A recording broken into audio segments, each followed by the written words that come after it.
ওই পাশে যারা আছে একটু রাস্তাটা ছেড়ে দেন, ওইখানে একটা অ্যাম্বুলেন্স আছে, অ্যাম্বুলেন্স থেকে যেতে দেন। এই যে সাদা পাঞ্জাবি, ওই অ্যাম্বুলেন্স থেকে যেতে দিতে হবে তোরে ভাই। আরে কি আশ্চর্য, এই রাস্তাটা ক্লিয়ার করো না,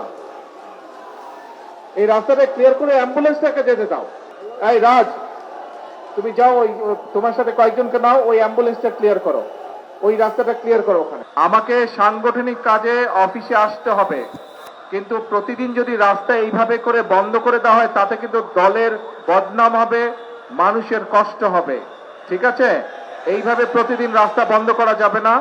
যেভাবে সাধারণ স্বাভাবিক বিষয় সেটি আমাদেরকে চেষ্টা করতে হবে যাতে স্বাভাবিক থাকে সবকিছু। অফিসে আমি আরো আসব, কিন্তু এরকম রাস্তা বন্ধ করা যাবে না। আর যদি এরকম রাস্তা বন্ধ হয় তাহলে আমার পক্ষে অফিসে আসা সম্ভব না, কিন্তু অফিসে আসলে নেতাকর্মী সকলের সাথে দেখা সাক্ষাৎ করা সম্ভব হবে, সাংগঠনিক কাজ করা সম্ভব হবে। আমি কথা বোঝাতে পেরেছি?